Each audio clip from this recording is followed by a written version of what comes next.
بسم الله الرحمن الرحيم أعوذ بالله من الشيطان اللعين الرجيم بسم الله الرحمن الرحيم الحمد لله رب العالمين والصلاة والسلام والتحية والإكرام على أشرف الأنبياء والمرسلين وعلى آله الطيبين الطاهرين المعصومين ولعنة الله على أعدائهم أجمعين أما بعد فقد قال الله تبارك وتعالى يا أيها الذين آمنوا اتقوا الله وكونوا مع الصادقين صلوات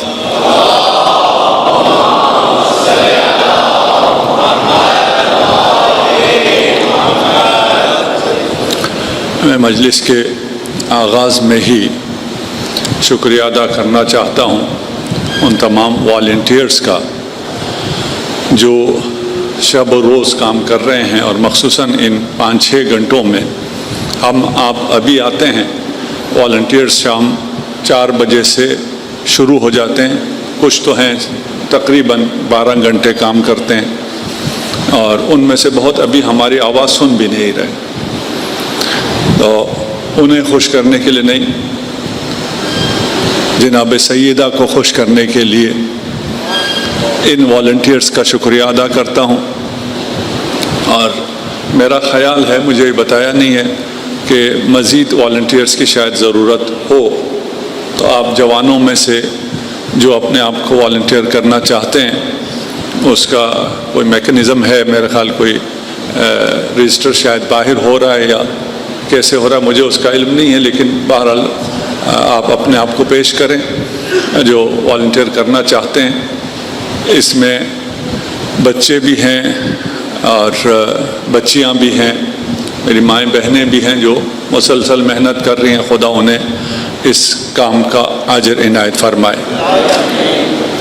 ہم جس موضوع پہ بات کر رہے ہیں، ایک شکریہ اور بنتا ہے کہ میری بیگ کے لیے کسی نے یہ پتہ نہیں بیگ سپورٹ کہتے ہیں اس کو کیا کہتے ہیں، وہ لا کے دیا ہے، اس کا شکریہ مجھے نہیں معلوم وہ کون ہے، اور میں اپنے لیے شکریہ ادا کروں، اور جنہوں نے آپ کے تبرک کا انتظام کیا ہے اور ان باقی تمام چیزوں کا انتظام کیا ہے، ان کا شکریہ ادا نہ کروں یہ نہیں ہو سکتا۔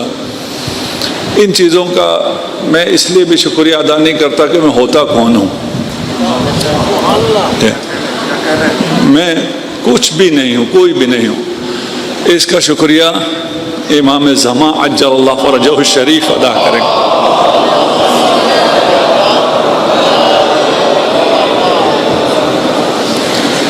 یہ خالصتاً للہ جو بھی کام کر رہے ہیں، یہاں ہم کسی کا بھی نام نہیں لیتے کہ فلاں نے اتنا کیا، فلاں نے اتنا کیا۔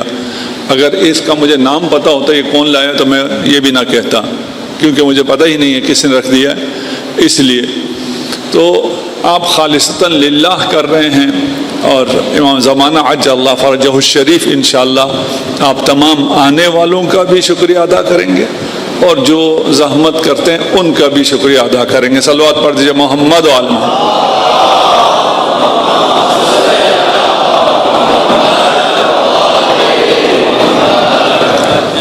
ہم رب کو اپنے آپ کو سمجھنے کی کوشش کر رہے ہیں۔ رب کو ہم کیا سمجھے؟ اتنا مہربان رب، جس کے بارے میں کل ہم نے ایک گفتگو تھوڑی سی کی، جلدی تھی تو ہم احادیث سے بہت جلدی نکل گئے، کہ ہمیں حسن ظن رکھنا چاہیے، اچھا گمان رکھنا چاہیے۔ پھر حدیث نے ہمیں یہ کہا کہ تم جیسا گمان رکھو گے اللہ اور رب تمہارے لیے ویسا ہو جائے گا۔ یہ تو ایسی آفر ہے، یہ اس کا تصور کوئی نہیں کر سکتا۔ آپ آج تک جتنا اچھا گمان رکھا ہے خدا کے بارے میں، اس سے مزید اچھا کر لیں، کر سکتے ہیں نا، مزید اچھا کر لیں۔ یہاں یہ عجیب کارخانہ ہے، کارخانہ کہنا بھی غلط ہے، بہت عجیب دنیا ہے، اتنی عجیب دنیا ہے، یہاں پر آپ نیت کریں آپ کو ثواب مل جاتا ہے، بھائی مفت، بالکل مفت ہے۔ ابھی ہم تھوڑا بہت جو کام کر رہے ہیں دنیا میں، جہاں کوئی بھی کام نکلتا ہے ہم فوراً نیت کرتے ہیں یہ میں کروں گا، صرف ایسی زبانی نیت نہیں کرتے ہیں، اس کے لیے کوشش بھی کرتے ہیں. نہ کر سکیں، اگر خدا نے کام لینا ہو تو لے لے گا، نہ لینا ہو ہم نے نیت تو کر لی ہے. ابھی میں اگر آپ کو بتانا شروع کروں ہم نے کہاں کہاں کیا کیا نیت کر رکھی ہے تو آج کا گھنٹہ تو نکل جائے گا. بھائی نیت کرو، خدا کو اچھا سمجھو، جو گمان رکھا ہوا جتنا رکھا ہے اس سے آگے مزید گمان رکھو، اچھا گمان رکھو، اور جتنا بھی آپ اپنی حد کو بڑھاتے چلے جائیں گے آپ کو رحمت خداوندی مزید نظر آتی چلی جائے گی. بے نہایت ہے، اس کی کوئی حد نہیں ہے. اتنا عجیب ہے کہ اسے جو چیز نہیں چاہیے ہوتی وہ آپ سے خرید لیتا ہے. یہ آپ نے کہیں نہیں دیکھا. فرض کر لیجئے کہ ہماری ساری گاڑیاں الیکٹرک ہو جائیں، گاڑیاں ہماری ساری الیکٹرک ہو گئی، باقی کارخانے بھی سارے الیکٹرک ہو گئے، ہمیں اب پیٹرول کی ضرورت ہی نہ رہے اور ہم پھر بھی پیٹرول خریدیں. ہم اتنے مہربان ہو سکتے ہیں؟ جی نہیں ہو سکتے ہیں. ابھی اتنے مہربان ہوئے ہیں، ساتھ ہی ہمسائے سے سستی گیس مل رہی ہے اسے چھوڑ کے مہنگی گیس خریدتے ہیں. ابھی پتہ نہیں شاید یہ جو کچھ چل رہا ہے اس میں کوئی اجازت مل جائے. ہم تو کہہ رہے ہیں یہ جو آپ کچھ کر رہے ہیں اس درمیان میں اپنا یہ کام تو نکال لیں نا کہ بھئی ہمیں گیس تو لینے دو. اگر آپ کو گیس کی پیٹرول کی ضرورت ہی نہ ہو پھر بھی آپ خریدیں گے؟ نہیں خریدیں گے. اللہ کو آپ کی عبادت کی کوئی ضرورت نہیں ہے. آپ اور میری تو کوئی بات ہی نہیں ہے. اللہ کو انبیاء، اولیاء، شہداء، سعداء کی عبادت کی بھی کوئی ضرورت نہیں ہے، پھر بھی خریدتا ہے. صرف خریدتا نہیں ہے، یعنی جناب سیدہ کی عبادت کی بھی اللہ کو ضرورت نہیں ہے. لیکن جب جناب سیدہ محراب عبادت میں کھڑی ہوتی ہیں اللہ اپنے سارے فرشتوں کو بلا کر فخر کرتا ہے، دیکھو میری اماں کو.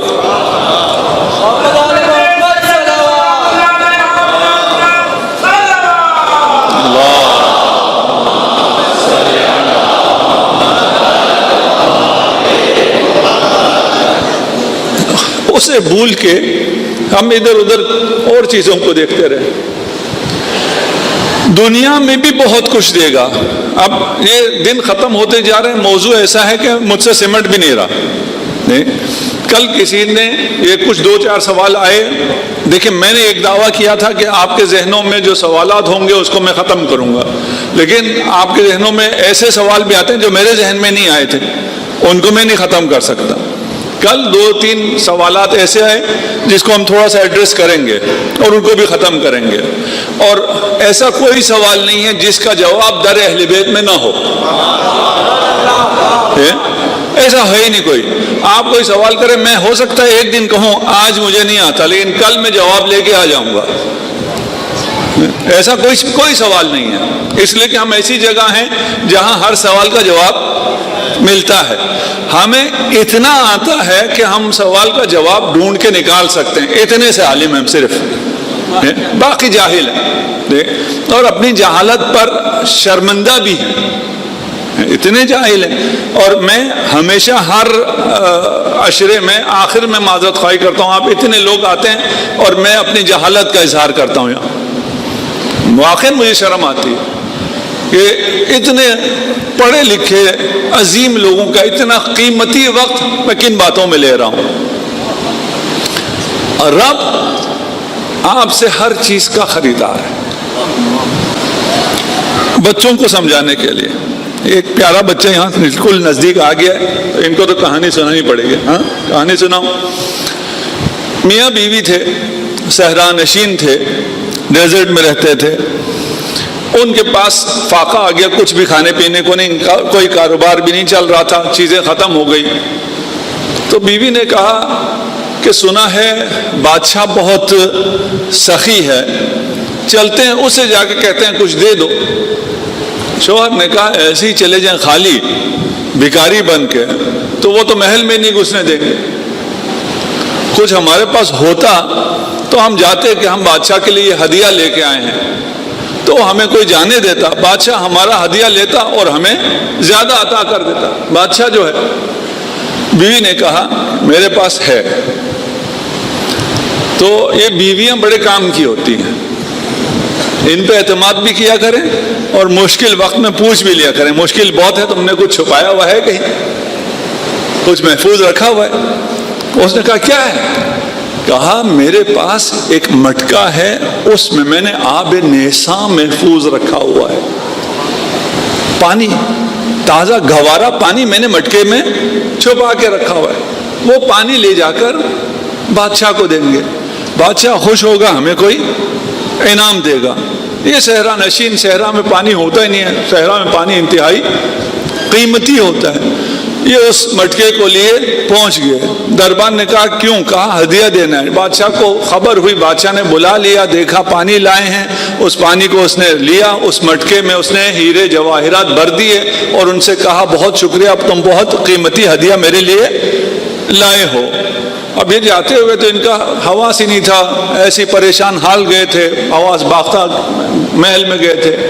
جب واپس آئے دیکھا کہ اس کے نہر میں سے دریا بہہ رہا ہے، میٹھے پانی کا دریا بہہ رہا ہے۔ اس نے کہا جس کے محل سے دریا بہہ رہا ہے اس کو ہم نے ایک مٹکا پانی کا دیا، اس مٹکے کی، اس پانی کی ضرورت اس کو بالکل بھی نہیں تھی، لیکن کتنا سخی ہے، اس نے خرید لیا، اس نے اس کے بدلے ہمیں انعام دیا۔ ایسا کوئی بادشاہ ہوتا ہے دنیا میں؟ ہے کوئی نہیں۔ یہ ایسی داستان ہے، کہانی ہے، کسی کو رات نیند نہیں آ رہی تھی، اس نے یہ کہانی بنا لی۔ ایسا کوئی بادشاہ دنیا میں نہیں ہے، صرف ایک سخی ہے، آپ کا رب ہے۔ اسے نہیں چاہیے، اس کے پاس دریا تھا نا، آپ کا سجدہ خریدتا ہے، اس کے پاس امام زمانہ کا سجدہ ہے، اس کے پاس حسین کا سجدہ آخر ہے، پھر بھی آپ کا سجدہ خریدتا ہے۔ صرف ایک ذات ہے، وہ آپ کا رب ہے۔ جتنا بھی ناز کرنا ہے اس رب پہ ناز کرو، جتنا بھی اچھا گمان رکھنا ہے اچھا گمان رکھو، جتنی بھی امیدیں باندھنی ہیں اسی رب سے باندھو، کبھی مایوس نہیں ہوگے۔ ہاں اس دنیا میں آزمائش ہوگی نہیں ہوگی، ابھی ہم کچھ مجالس بعد میں دیکھیں کہاں وہاں پہنچتے ہیں، آزمائش بھی ہوگی۔ آواز سب تک ٹھیک آ رہی ہے جی انشاءاللہ؟ جن تک نہیں آ رہی ہے ادھر ابھی تھوڑی بہت جگہ ہے، ادھر آ جائیں، اور پھر بھی جن کو اچھی آواز نہیں آ رہی وہ باہر چلے جائیں، کہ باہر آواز اچھی ہے، نہ کہ میں ناراض ہو رہا ہوں۔ صلوات پڑھ دیجئے محمد و آل محمد۔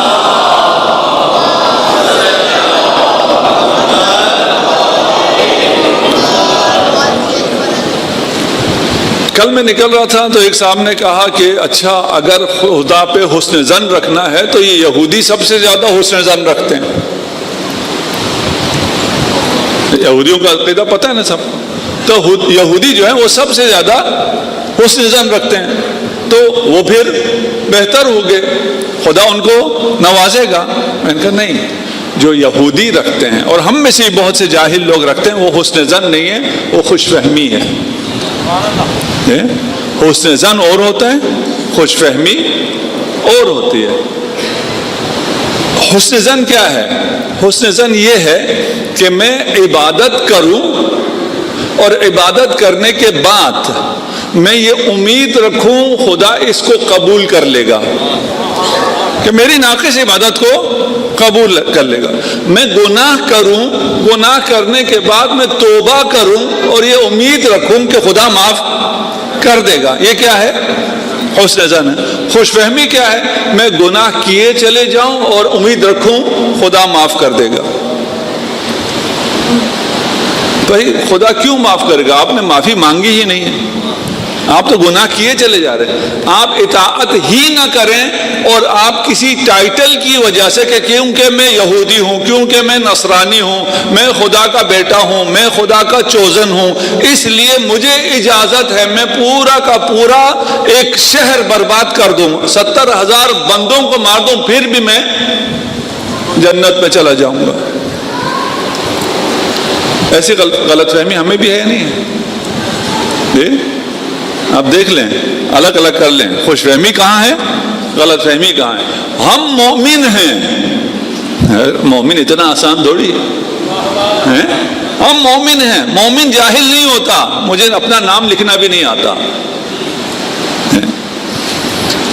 اگر ہمارا بھی یہ خیال ہے کہ کسی ٹائٹل کی وجہ سے ہم جنت چلے جائیں گے، ہمیں نماز کی ضرورت ہی نہیں ہے، روزے رکھنے کی ضرورت بھی نہیں، یہ خوش فہمی ہے، یہ حسن ظن نہیں ہے۔ حسن ظن، اگر میں ایک دو روایت جو کل میں نے پیش نہیں کی تھی تاکہ اس جگہ کو سمجھا سکوں، حسن الظن باللہ ان لا ترجو الا اللہ۔ حسن ظن کا مطلب یہ کہ صرف اللہ سے امید رکھو، ولا تخاف الا ذنبک، اور خوف تمہیں اپنے گناہ کا ہو، اپنے گناہ کا خوف ہو، اپنے گناہ پہ پشیمانی ہو تو تمہارا حسن ظن ہے۔ اگر گناہ کر کے اور وہ بھی دیدہ دلیری سے گناہ کرتے چلے جاؤ اور کہو خدا بخشنے والا ہے، خدا کو کیا فرق پڑتا ہے اس سے، میں کسی کا تھوڑا سا مال کھا لوں، میں تھوڑی سی رشوت دے لوں، میں فلاں کر لوں، اس سے خدا کو کیا فرق پڑتا ہے؟ یہ کیا ہے؟ یہ حسن ظن۔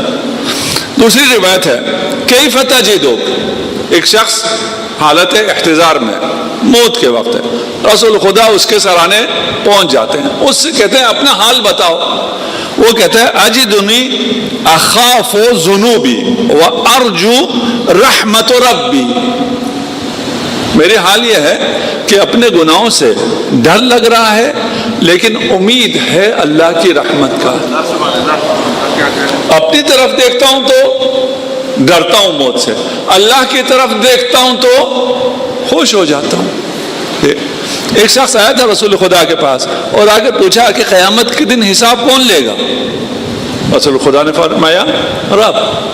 دوسری دفعہ پوچھا، تیسری دفعہ پوچھا، کہ پھر تو مسئلہ حل، وہ تو غفور الرحیم ہے، لیکن اس کا مطلب نہیں ہے غفور الرحیم ہے اور میں جاؤں گناہ کرتا چلا جاؤں۔ خوش فہمی اور حسن ظن میں فرق کہاں ہے؟ کہ میں اپنے حساب سے خوف میں رہوں، اپنے گناہ کے حساب سے، اور اللہ کی رحمت کی امید رکھوں۔ رسول خدا نے فرمایا جو اپنے وقت آخر ایسے دنیا سے جائے گا وہ عذاب خدا سے محفوظ رہے گا، رحمت خدا اس کے شامل حال ہوگی۔ کتنا آسان ہے، کتنا آسان ہے۔ آپ نے موت کے وقت صرف یہ کام کرنا ہے کہ اپنے گناہوں سے ڈرنا ہے، اللہ کی رحمت کا امید لگانی ہے، آپ کو ساری رحمت مل جائے گی، آپ کے سارے گناہ معاف ہو جائیں گے۔ کتنا آسان ہے جی، ہے آسان یا نہیں؟ سب کر سکتے ہیں؟ نہیں۔ جس کی زندگی بندگی پر نہ ہو آخر وقت اسے یہ باتیں یاد ہی نہیں آئیں گی۔ اچھا، جو آپ کو قبر میں نکیر منکر سوال کریں گے، کیا سوال کرتے ہیں جی؟ اللہ کون ہے، رسول کون ہے، امام کون ہے، اس بچے کو بھی آتا ہے۔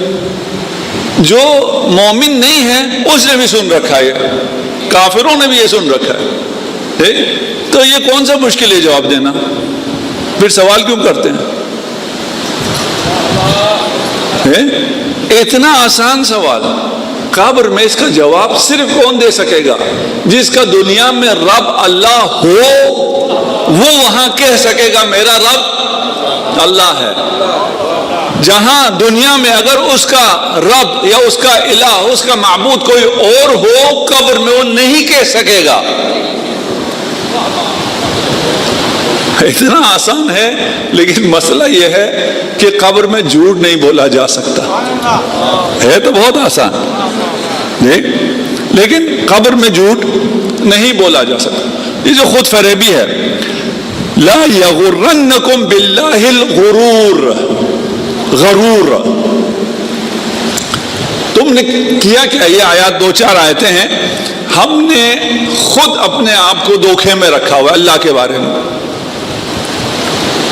ہم خود ایک غلط عقیدہ کرتے ہیں اور اس غلط عقیدے پہ ایمان رکھتے ہیں اور پھر کہتے ہیں اللہ ایسا ہے۔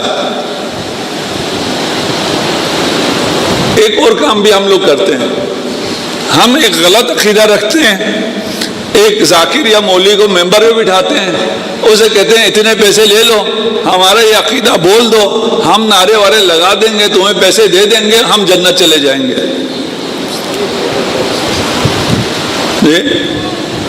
ابھی بھی اگر میں آپ لوگوں کو جنت میں بھیج دوں، آپ سب خوش ہوں گے؟ سب خوش ہوں گے۔ یہ ابھی ہماری عادت ہے۔ اس کے بعد یہ حرکتیں کرنے والے دنیا میں ٹھیک چل رہے ہوتے ہیں،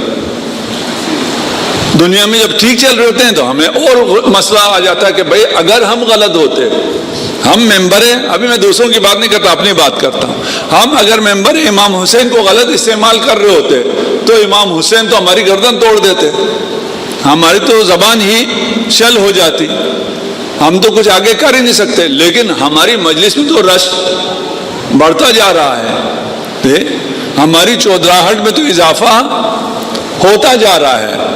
لا يحسبن الذين كفروا انما نملي لهم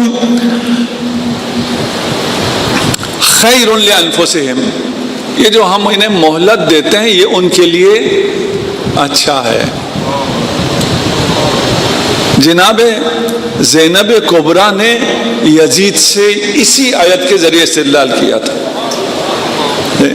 یہ جو تمہیں مہلت ملی ہے، انما نملی لہم لیزدادوا اسما، ہم تو مہلت اس لیے دیتے ہیں کہ یہ اور گناہ کر لیں۔ اچھا، رب کو جلدی کوئی نہیں ہوتی، ہمیں بڑی جلدی ہوتی ہے، کسی نے برا کیا ہم کہتے ہیں کل ہی وہ نابود ہو جائے، اور رب کو کوئی جلدی نہیں، اس کو کسی کی معصیت سے بھی کوئی فرق نہیں پڑتا، یعنی یہ پوری دنیا بھی اگر کافر ہو جائے اس کو کوئی فرق نہیں پڑتا، جس کو کوئی فرق نہیں پڑتا اسے جلدی کس بات کی ہے؟ اور پھر یہ ہے کہ ہے بڑا طاقتور، علی کل شیء قدیر ہے، جو طاقتور ہوتا ہے اسے جلدی نہیں ہوتی۔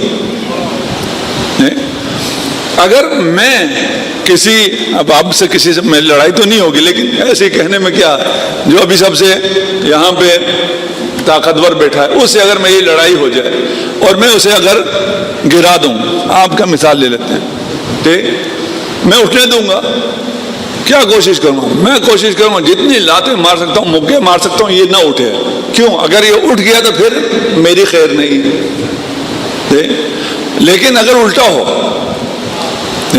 طاقتور نے کمزور کو گرایا ہو، وہ کیا کرتا ہے؟ وہ اٹھنے دیتا ہے، وہ خود اٹھاتا ہے۔ کیوں اٹھاتا ہے؟ کیوں اٹھنے دیتا ہے؟ تاکہ اور زور سے زمین پہ پٹکے، اسے تو کوئی خطرہ نہیں ہے، خدا مہلت دیتا ہے۔ تو یہ خوش فہمی میں جو لوگ ہیں وہ یہ نہ سوچیں کہ ہمارا تو دنیا تو ٹھیک چل رہی ہے، خدا کے ہاتھ میں ہی ہے دنیا۔ کل کسی نے یہ پوچھا تھا ہم سے کہ بھئی میری دنیا بہت خراب چل رہی تھی، میرے مسائل آ رہے تھے، آج مجھے پتا چلا کیونکہ میرا یہ مسئلہ تھا اس لیے خراب۔ میں نے کہا نہیں رک جاؤ، یہ کوئی فیصلہ نہ کرو، ابھی اگلے مجالس آنے دو۔ اگر کسی کی کوئی زندگی خراب چل رہی ہے اس کا مطلب یہ نہیں کہ اس نے کوئی گناہ کیا اس لیے خراب چل رہی ہے، کسی کی اچھی چل رہی ہے تو اس کا مطلب یہ نہیں کہ وہ بہت نیک ہے اس لیے اچھی چل رہی ہے، یہ بالکل الگ دنیا ہے، یہ آپ کی دنیا سے بالکل الگ دنیا ہے اسی دنیا میں ہو، ہمارے ساتھ رہا ہے، یہ سب کچھ ہمارے ساتھ ہو رہا ہے، ہماری ہی دنیا ہے، لیکن ہمارا ذہن کہیں اور ہے۔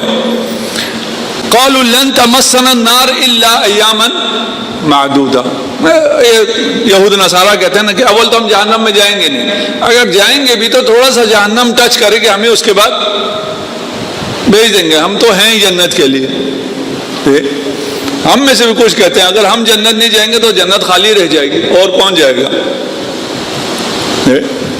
اللہ کو جنت خالی رہ جائے پھر بھی کوئی مسئلہ نہیں، آپ کو نہیں بھیجے گا۔ جو اس قسم کا سوچتے ہیں ان کو کہہ رہا ہوں، آپ تو انشاءاللہ سب کیا ہیں؟ جنت میں۔ وَغَرَّهُمْ فِي دِينِهِمْ مَا كَانُوا يَفْتَرُونَ، یہ آیت دقیقاً وہی جو میں نے پہلے کہا تھا کہ خود کچھ گڑھتے ہیں اس کو گھڑنے کے بعد اسے دین بناتے ہیں اور اس کے ذریعے خود دھوکہ کھاتے ہیں۔ دھوکہ بھی کس کو دیتے ہیں؟ اپنے آپ کو۔ پیسے بھی کس کے خرچ ہوتے ہیں؟ اپنے۔ سبحان اللہ، اپنے پیسے خرچ کر کے اپنے آپ کو دھوکہ دیتے ہیں کہ میں تو جنت چلا گیا۔ اب یہ جو خوش فہمی ہے یا حسن ظن ہے، اس میں اگر آپ آج کل جو جدید سائیکولوجی ہے اس میں یہ پازیٹیو تھنکنگ کی بڑی بات کرتے ہیں، پازیٹیو انرجی کی بہت بات کرتے ہیں۔ اور فرانس کے انقلاب کے بعد، فرانس کے انقلاب سے پہلے تمام انسانوں کا محور خدا تھا، صحیح تھا غلط تھا جیسا بھی تھا، محور خدا تھا۔ چرچ تھا، معبد تھا، مسجد تھی، سینگاگ تھا، جو بھی تھا، محور خدا تھا، اور خدا کی محوریت پر سارے قوانین اور ساری دنیا چلتی تھی۔ فرانس کا جب انقلاب آیا اس کے بعد خدا کو نکال دیا اور سب کا سینٹر کسے کر دیا؟ انسان کو، ہیومن کو۔ جب انسان سینٹرڈ لوگوں نے پھر یہ پازیٹیو انرجی اور پازیٹیو تھنکنگ اور اس کے اثرات پہ آپ اگر سنیں تو یہ گھنٹوں لیکچر بھی دیتے ہیں، اور پھر یہ بھی کہتے ہیں کہ انسان کی زندگی میں میننگ ہونا چاہیے، مقصد ہونا چاہیے، پرپز ہونا چاہیے۔ آپ انسان سینٹر کرنے کے بعد کوئی چیز پازیٹیو رہتی ہی نہیں ہے۔ پتہ نہیں یہ تھوڑا سا مشکل ہے اگر میں سمجھا پاؤں، یا نہیں تو جا کے سوچئے گا۔ اگر گاڈ سینٹر ہو، خدا محوری ہو، تو یہ ساری چیزیں ہیں۔ کیوں؟ پازیٹیو کس نے کرنا ہے؟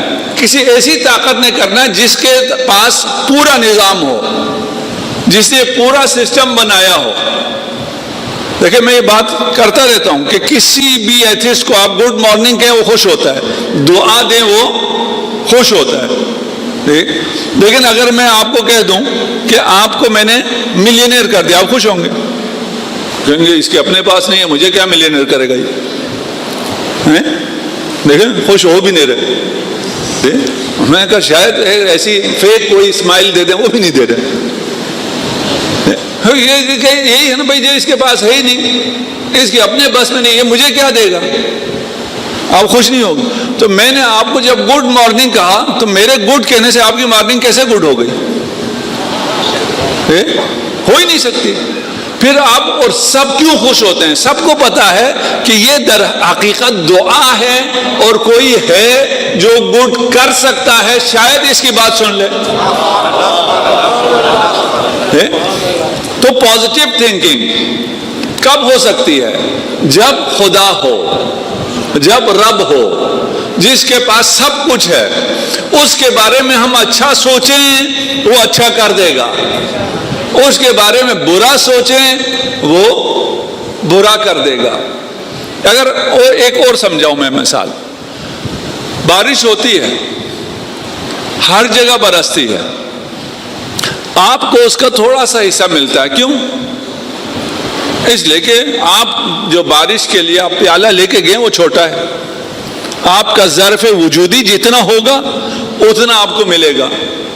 آپ کا ظرف وجودی چھوٹا ہو آپ کو کم ملے گا، ظرف وجودی بڑا ہو آپ کو زیادہ ملے گا۔ بارش کے لیے پیالہ ہے، پیالہ چھوٹا ہو کم ملے گا، بڑا ہو زیادہ ملے گا۔ بڑا ہو لیکن الٹا رکھیں کچھ بھی نہیں ملے گا۔ اپنا ظرف وجودی جو کچھ خدا سے فیوزات مل رہے ہیں اس کے لیے اپنا ظرف وجودی بڑا کرنے کا ایک ہی راہ ہے، خدا کو بڑا سمجھو۔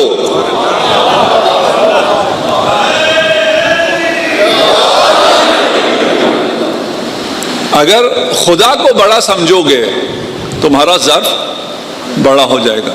تمہارا ظرف بڑا ہو جائے تو بارش سے ڈیم بھی پانی لیتا ہے، آپ کی جو بھی آپ کے ہاں ہے، ہمارے باہر فاؤنٹین بنا ہے وہ بھی پانی لیتا ہے، اور یہ میدانوں میں پانی آتا ہے جو کہ بہہ جاتا ہے۔ صلوات پڑھ دیجئے محمد و آل محمد۔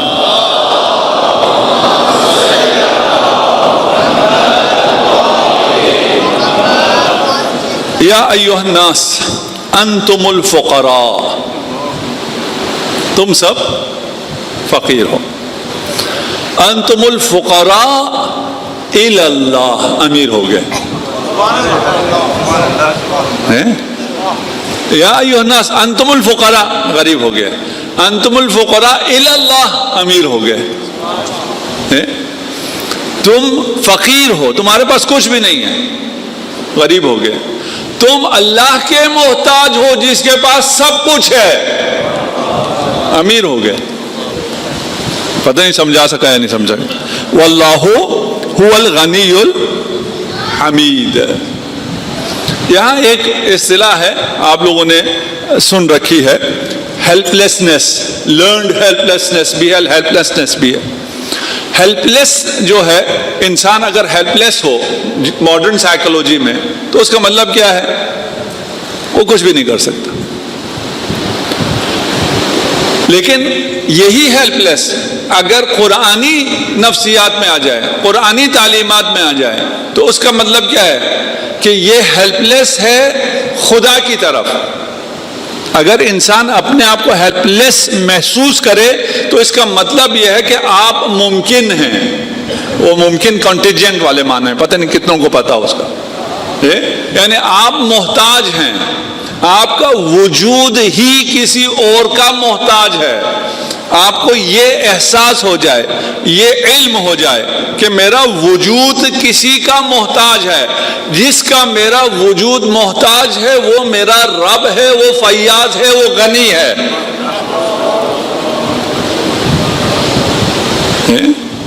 دیکھیں یہی ہیلپ لیس جو اگر سائیکولوجی میں جا کے دیکھیں تو وہ کہے گا یہ ڈپریشن میں چلا گیا، یہ کچھ بھی نہیں کر سکتا، اس میں کانفیڈنس نہیں ہے، اس کا اعتماد بنفس ختم ہو گیا. یہی اگر قرآن میں آ جائے، آپ کے اسلامی اور ہمارے عقائد میں آ جائے، ہم کہتے ہیں ہم ہیلپ لیس ہیں، یعنی ہم خود سے کچھ بھی نہیں ہیں. جو کچھ ہے اللہ ہے. وہ اللہ ہم پر مہربان ہے کیونکہ وہ ہم پہ مہربان ہے. ہیلپ لیسنس عام تعبیر میں کہتا ہے تم کچھ نہیں کر سکتے، قرآنی تعبیر میں کہتا ہے تم خدا کے بغیر کچھ نہیں کر سکتے، خدا کے ساتھ سب کچھ کر سکتے ہو.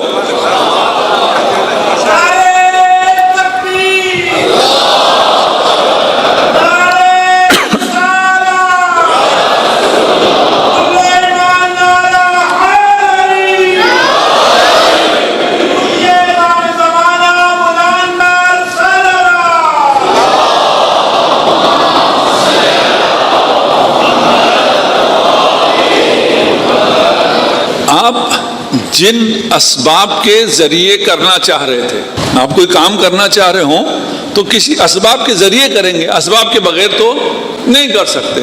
آپ جن اسباب کے ذریعے کرنا چاہ رہے تھے وہ اسباب خدا کے ساتھ اور طرح ایکٹ کرتے ہیں، خدا کے بغیر اور طرح ایکٹ کرتے ہیں. اگر اس کو میں بیان کر سکا، حضرت موسیٰ گئے کوہ طور. جب کوہ طور جا رہے تھے تو ایک جگہ ان پر ندا آئی کہ آپ کہاں ہیں؟ انکا بواد المقدس طویٰ. انہیں پتہ نہیں چلا کہ میں وادی مقدس میں ہوں، پتہ چلا جی یہ وادی مقدس ہے. اس کے بعد آگے چلے، کہا فخلع نعلیک، اپنے جوتے اتار دو. یہ مقدس وادی میں گئے ہیں، ان سے کہا جوتے اتارو. رسول خدا سدرۃ المنتہا تک گئے ہیں، ان سے نہیں کہا فخلع نعلیک، جوتے اتارو. یہ بچے بیٹھے ہیں، آپ جوتوں کے ساتھ تو نہیں ہیں اندر؟ جوتوں کے ساتھ نہیں ہیں آپ؟ کوئی ہے جوتوں کے ساتھ اندر آیا؟ جی آپ کہیں یہ کوئی سوال ہے؟ اتنا شور تو سب میں ہے کہ یہ مقدس مسجد ہے، فرش اعضا ہے، یہاں جوتوں کے ساتھ نہیں آیا جاتا. تو جب موسیٰ کو کہہ دیا یہ وادی مقدس طویٰ ہے، وہ جوتوں کے ساتھ جائیں گے کہ انہیں کہنا پڑے جوتے اتارو؟ ایسا تو نہیں ہو سکتا نا. یہ ایسے ہے کہ آپ سب نے جوتے اتارے ہوئے ہیں اور میں آپ سے کہوں جی اپنے جوتے اتارو، آپ کہیں کیا کہہ رہے ہو بھائی، ہمارے تو جوتے ہیں ہی نہیں. لیکن موسیٰ تو سمجھدار ہے نا. موسیٰ جب اس مقدس وادی میں پہنچے ان کو حکم تھا اپنے اہل بیت کو چھوڑ کے آؤ. وہ آگے جا رہے تھے, ساتھ میں فکر تھی اہل بیت کی. کہا اپنے جوتے اتارو, یعنی اپنے اہل بیت کی فکر چھوڑو, تمام تر توجہ مجھے دو. اپنے اہل بیت کی فکر چھوڑو, وہ اس قابل نہیں ہے کہ ان کی فکر کے ساتھ تم وادی مقدس میں آؤ. رسول خدا کو اس لیے حکم نہیں آیا, اس لیے کہ اہل بیت رسول اس قابل ہیں کہ ان کے ساتھ ہی وہ عرش پر جا سکتے ہیں.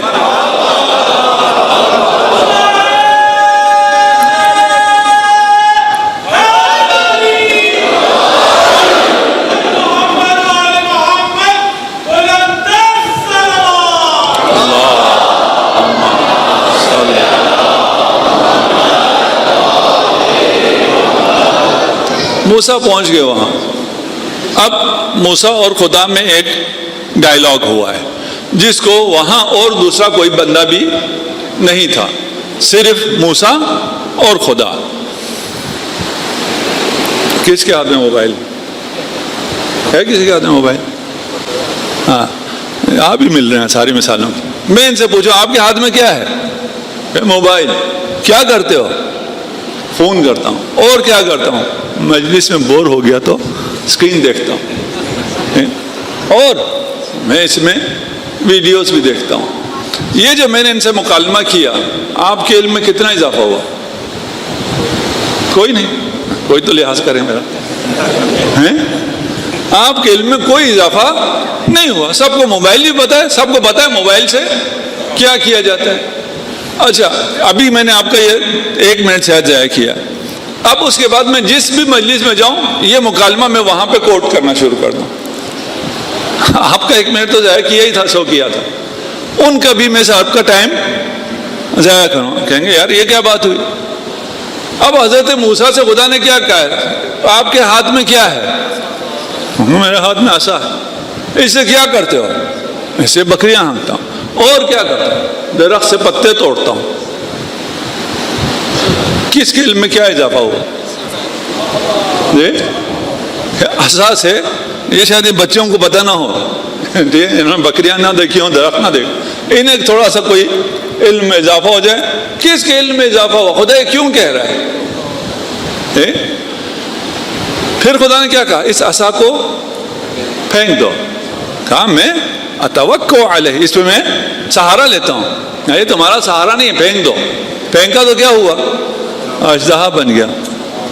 یہ تو آسین کا سانپ, یہ تو سہارا نہیں, یہ تو نقصان پہنچا سکتا تھا. اس کے بعد کیا ہوا؟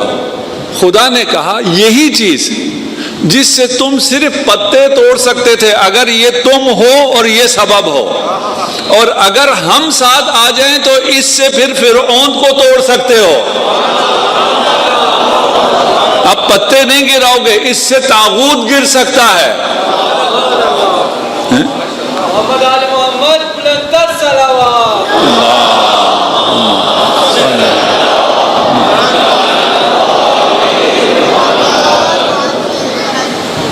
خدا اگر ساتھ ہو, رب اگر آپ کے ساتھ ہو, تو آپ کو پھر میزائل نہیں چاہیے, جدید ٹیکنالوجی نہیں چاہیے, آپ کو سائنٹسٹ نہیں چاہیے, آپ کو بلینز آف ڈالر نہیں چاہیے.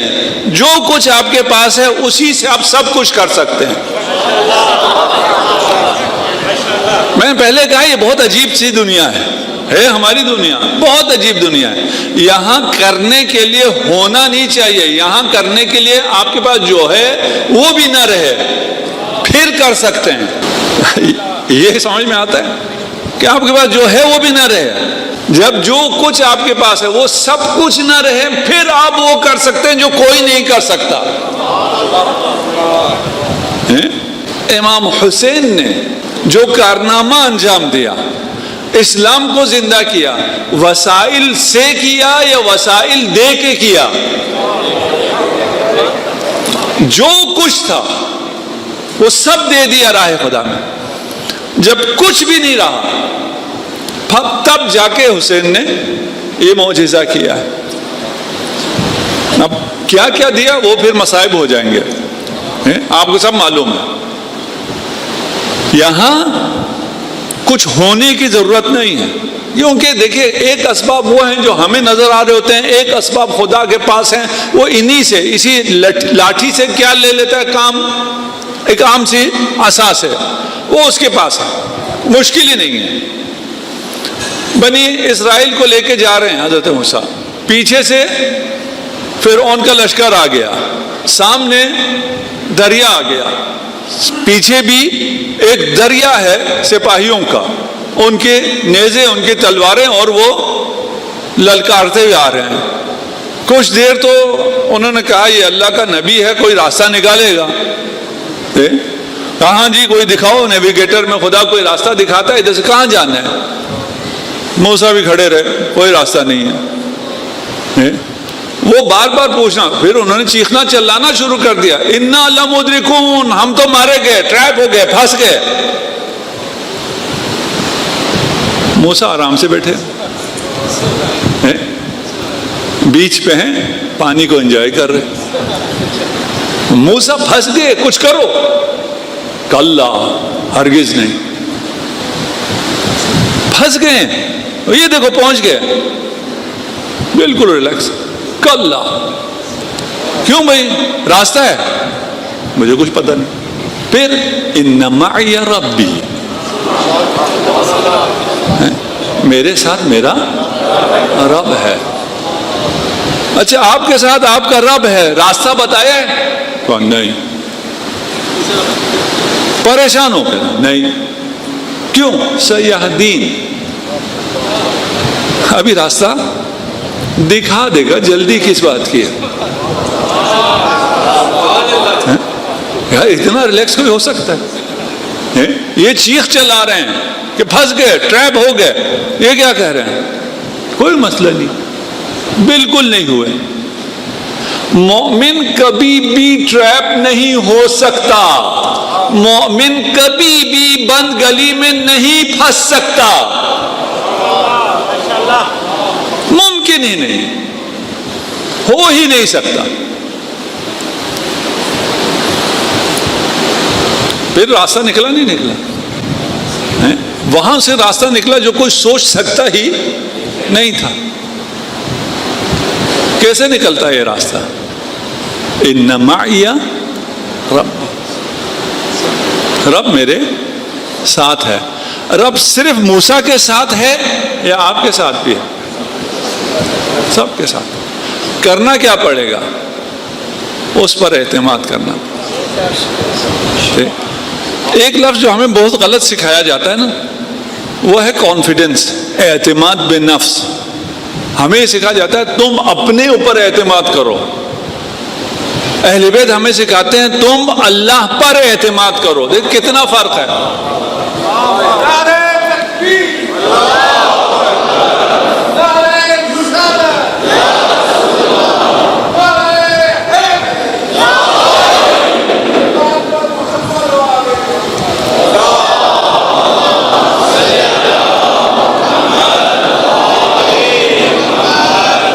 اس پہ امیر المومنین کے احادیث بھی ہیں، کبھی ہوا تو میں وہی پیش کروں گا. ابھی صرف سمجھ لیں کہ امیر المومنین ارشاد فرماتے ہیں کہ شیطان کے داموں میں سے سب سے بڑا دام اعتماد بے نفس ہے، کہ انسان اپنے نفس پہ اعتماد کرے.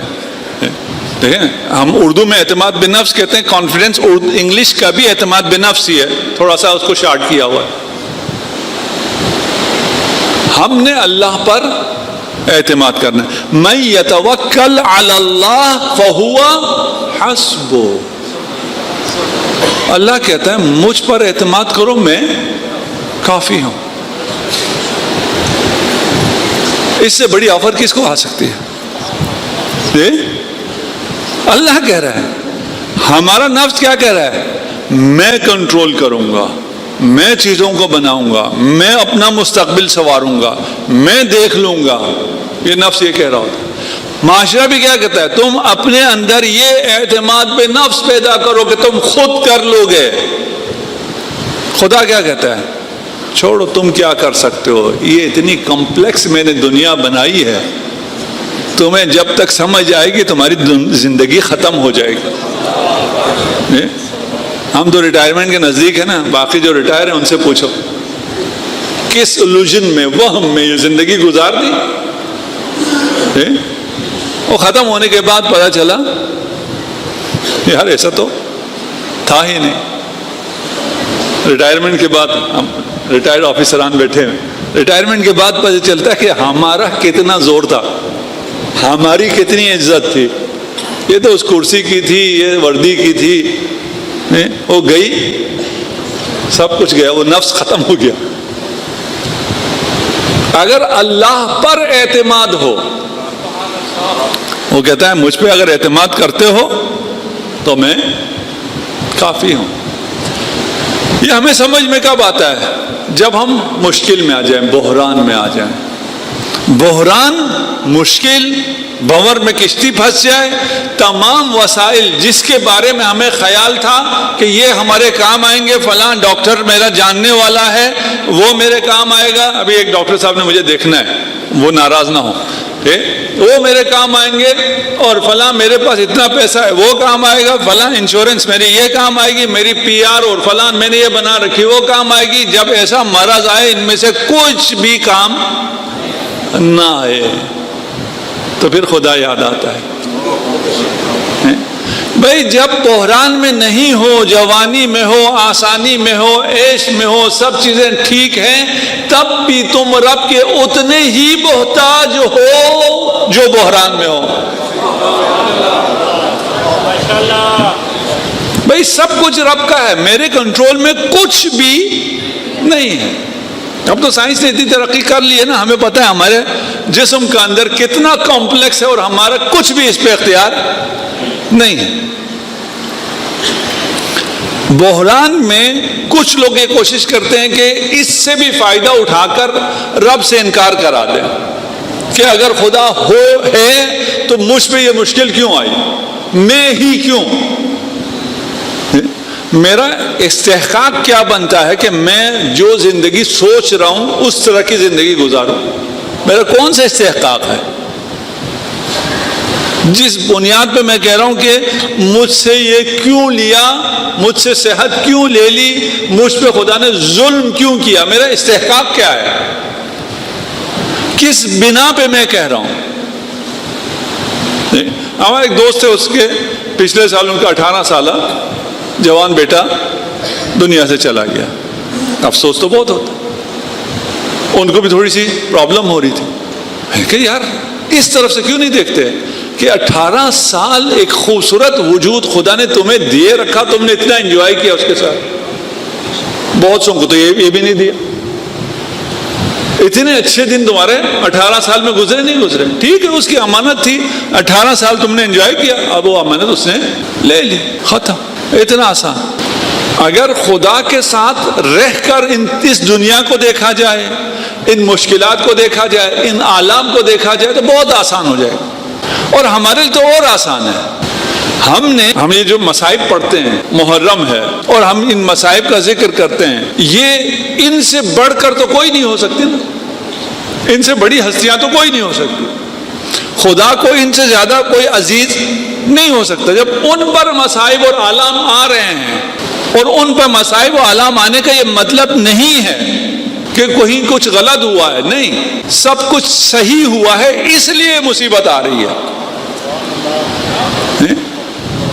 ایک صاحب آئے تھے میرے پاس اور انہوں نے کہا مجھ پہ فلاں مصیبت آئی تھی اور میں دیکھ رہا ہوں میرے اس گناہ کی وجہ سے, اس گناہ کی وجہ سے, پتہ نہیں کس گناہ کی وجہ سے, وہ پتہ نہیں دور سے میرے پاس بھی چلے آئے کہ میں مختلف مولویوں کے پاس گیا ہوں, کسی نے کہا یہ والے گناہ کی وجہ سے, کسی نے کہا, میں نے کہا تم نے یہ فیصلہ کیسے کر لیا ہے کہ جو مشکل آئی ہے یہ گناہ کی وجہ سے آئی ہے؟ یہ فیصلہ کیسے کر لیا ہے؟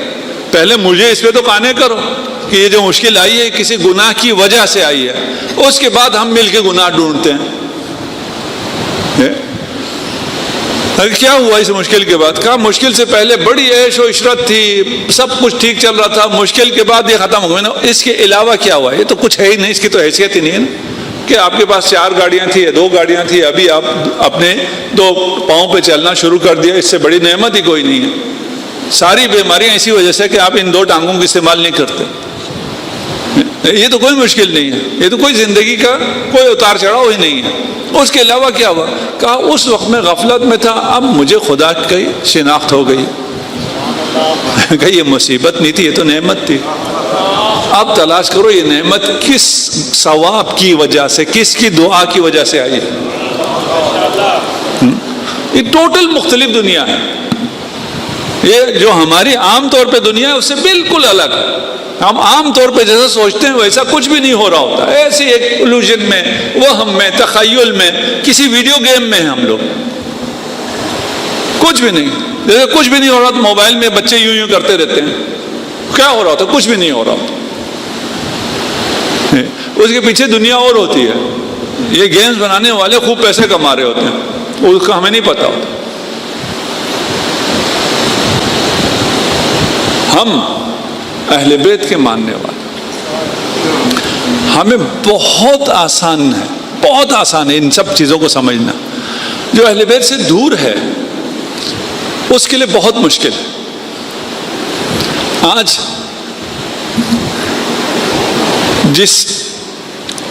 جن شہیدوں کا ذکر کرنا ہے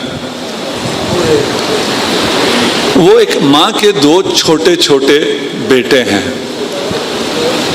اچھا, مصیبت معمولاً اون و محمد کی پڑی جاتی ہے, لیکن اس مصیبت میں میری نگاہ زیادہ تر ماں پر ہے. یہ اون و محمد پر مصیبت نہیں ہے, یہ در حقیقت ماں کی مصیبت ہے. ایک ماں جسے پتا چلا کہ بھائی سفر پہ جا رہا ہے, بھائی کے پاس آئے اور فرمایا میں بھی آپ کے ساتھ اس سفر پہ آنا چاہتی ہوں. امام نے فرمایا میں امام وقت ہوں, میں تمہیں اجازت دے سکتا ہوں, لیکن جاؤ اپنے شوہر سے اجازت لو. عبداللہ کے پاس آئی, امام کا حکم ہے تم سے اجازت لو. فرمایا مشکل سفر ہے, اس مشکل سفر میں مشکلات آتی ہیں, صدقے سے مشکلات ٹل جاتی ہیں. اون و محمد کو ساتھ لے جاؤ, اگر حسین پہ مشکل آئے تو انہیں قربان کر دینا. کربلا آ گئی.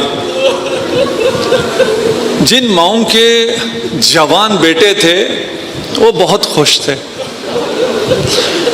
ہمارے کڑیل جوان حسین کے کام آئیں گے. جن کے بچے چھوٹے تھے ان کو فکر لاحق تھی. شہداء کا سلسلہ شروع ہوا. اون و محمد بار بار ماموں کے پاس آتے ہیں, مرنے کی اجازت مانگتے ہیں. ماموں کے لیے کیسے ممکن ہے اپنے پھول جیسے بھانجوں کو مرنے کی اجازت دے دے. جب کسی صورت اجازت نہیں ملی, زینب کبریٰ خود آئیں اور ماں زہرا کا واسطہ دیا. کہا بھیا اگر آپ اجازت نہیں دیں گے تو کل ماں کے سامنے میں شرمندہ ہوں گی. امام زمانہ فرماتے ہیں کہ میری تعجیل کی دعا کرو اور خدا کو زینب کبریٰ کا واسطہ دو. اجرکم علی اللہ. واسطہ ایسا تھا امام کو اجازت دینی پڑی. اب ماں خوش ہے, تبرکات کا صندوق کھلا, جعفر طیار کا امامہ محمد کے سر پہ رکھا, حیدر کرار کا امامہ اون کے سر پہ رکھا. کہا بچوں تم اگر چھوٹے ہو تو کیا ہوا, تم حیدر کرار کے نواسے ہو, جعفر طیار کے پوتے ہو, جاؤ جا کے لڑنا, داد شجاعت دینا. دونوں ساتھ گئے, لڑ رہے تھے. اون پہلے زمین پہ گرا, ایک قاتل نے سر تن سے جدا کرنا چاہا, محمد نے حملہ کیا.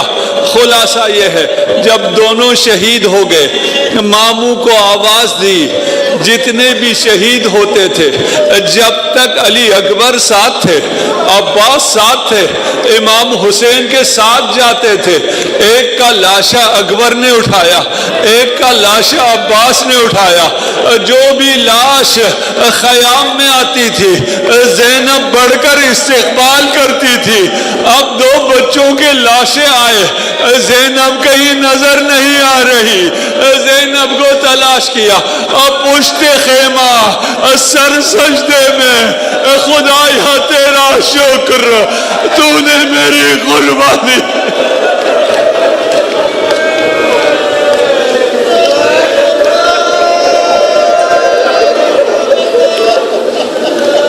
اجرکم علی اللہ، یہ وہ دکھی ہری ماں ہے یقیناً جس کے اون و محمد جیسے بچے ہوں، جس نے اپنے بھائی کا داغ بھی دیکھا ہو، جس نے علی اکبر کا داغ بھی دیکھا ہو، وہ اس داغ کو کیسے بھلا سکتی ہے؟ لیکن آپ کو رونے کی اجازت ہے، آپ رو کر گریہ کر سکتے ہیں، لیکن زینب اپنے بچوں پہ رو نہیں رہی۔ ہر منزل پر بہت سی منزلیں آئی، زینب اون و محمد پر نہیں روئی، اس لیے کہ اگر زینب اون و محمد پر روتی تو لیلا کو کون سہارا دیتا اور رباب کو کون سہارا دیتا؟ یہ کاروان زینب میر کاروان ہے، پورے کاروان کو زینب نے سنبھالا ہوا ہے۔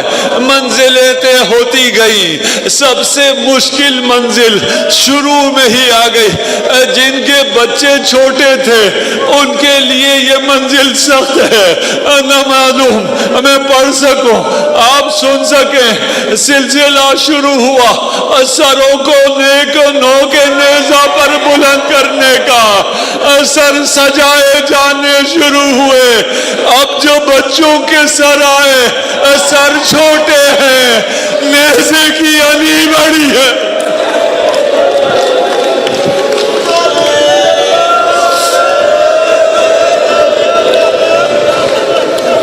رباب چلائی میرے بچے کی خیر، باقی ماؤں نے گریہ کیا، زینب نے اپنے بچوں کا نام نہ لیا، لعین تھے اس کاروان میں۔ یہ جب بھی کوئی منزل آتی سروں کو دوبارہ نیزوں پہ نصب کرتے، بیویوں کے پاس لے آتے، لوگ تماشا دیکھنے آئے۔ جب کوفہ آئی لوگوں نے نیزے پہ سروں کو بلند کیا، لوگ تماشا دیکھنے آ گئے، نیزے پہ سر بیویوں کے قریب آ گیا۔ جب ان دو چھوٹے چھوٹے شہزادوں کے سر زینب کے قریب لائے گئے، کوئی گریہ کرنے والا نہ تھا۔ دیکھنے والوں نے کہا لگتا ہے ان بچوں کی ماں مر گئی ہے۔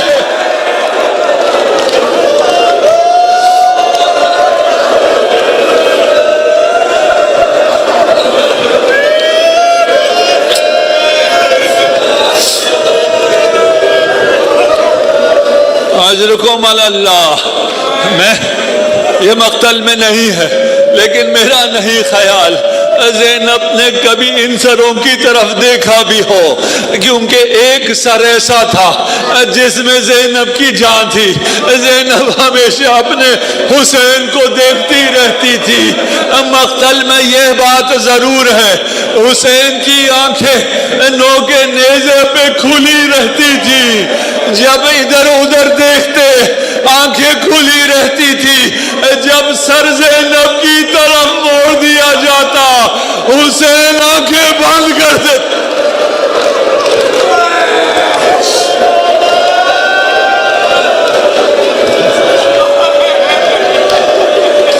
غیرت کا امام کس طرح اپنی بہن کو بے مخنہ چادر دیکھ سکتا ہے؟ غیرت کا امام کس طرح نامحرموں کے نرغے میں اپنی بہن کو دیکھ سکتا ہے؟ اجرکم علی اللہ، یہ منزلیں طے ہوتی چلی گئی۔ ایک منزل وہ بھی آئی جب زندان میں سر واپس آنا شروع ہوئے۔ ایک روایت پڑھنے جا رہا ہوں، دعا کرتا ہوں یہ روایت جھوٹی ہو لیکن مقتل میں موجود ہے۔ جب سر آنا شروع ہوئے سب سے پہلے امام کا سر آیا، جب وہ سر آیا زینب کے رونے پر آیا، ایک لعین تشت میں سر کو لے کر آیا اور سر کو بالوں سے پکڑ کر سکینہ کی طرف اچھال لیا۔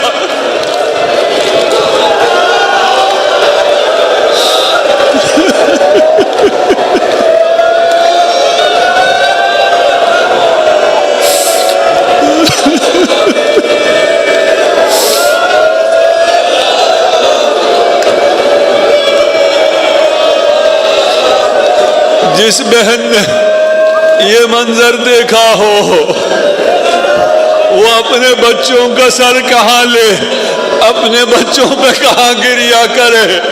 اس کے گریے میں ہمیشہ حسین رہا۔ منزل اور آ گئی 40 پر جب کربلا پہنچے، ہر بی بی اپنے عزیز کے قبر پر جا کر گریا کرنا شروع کیا۔ زینب وہاں بھی حسین کے قبر پر آئی، حسین حسین کرتی رہی۔ یہ کارواں مدینہ پہنچا۔ مدینے میں یہ دکھیاری ماں جب قبر رسول پر پہنچی، قبر رسول پر حیا مانے ہوئی، ہاتھ اٹھا کر اپنے تازیانوں کے نشان رسول کو دکھا نہ سکی، لیکن رسول کو یہ بتاتی رہی کربلا میں آپ کے کلمہ پڑھنے والے حسین کو ذبح کرتے رہے۔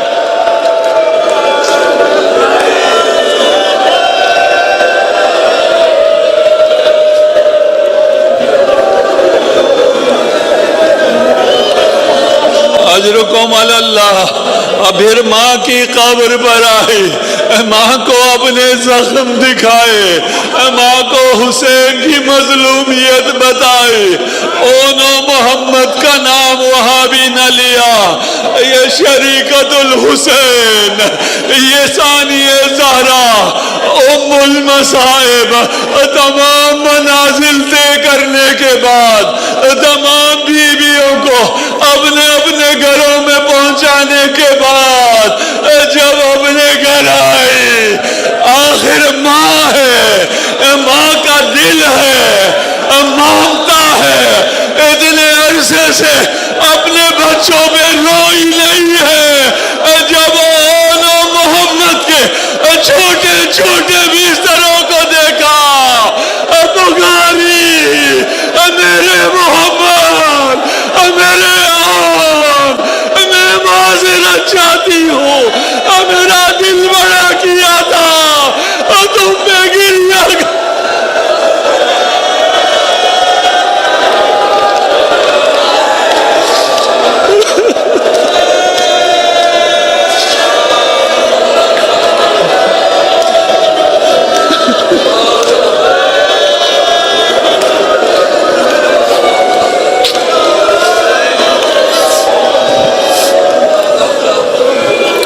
سيعلم الذين ظلموا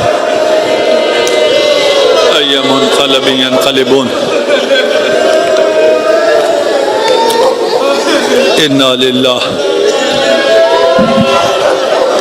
وإنا إليه راجعون۔ خدایا ہماری اس قلیل عبادت کو اپنے بارگاہ میں قبول منظور فرما۔ خدا ان رونے والوں پہ، ان آوازوں پہ اپنی رحمت کا نزول فرما۔ خدا جو مریض ہیں انہیں شفاء عاجل عنایت فرما، جو پریشان حال ہیں ان کی پریشانیوں کو دور فرما، جنہوں نے امتحان دے رکھا ہے یا دے رہے ہیں خدا انہیں دنیا و آخرت کے ہر امتحان میں کامیابی عنایت فرما۔ ہمیں دنیا میں زیارت امام حسین، آخرت میں شفاعت امام حسین سے بہرمند فرما۔ ہمیں امام زمانہ عجل اللہ فرجہ الشریف کے اعوان و انصار میں قرار دے، امام زمانہ عجل اللہ فرجہ الشریف کے ظہور میں تعجیل فرما برحمتک یا ارحم الراحمین۔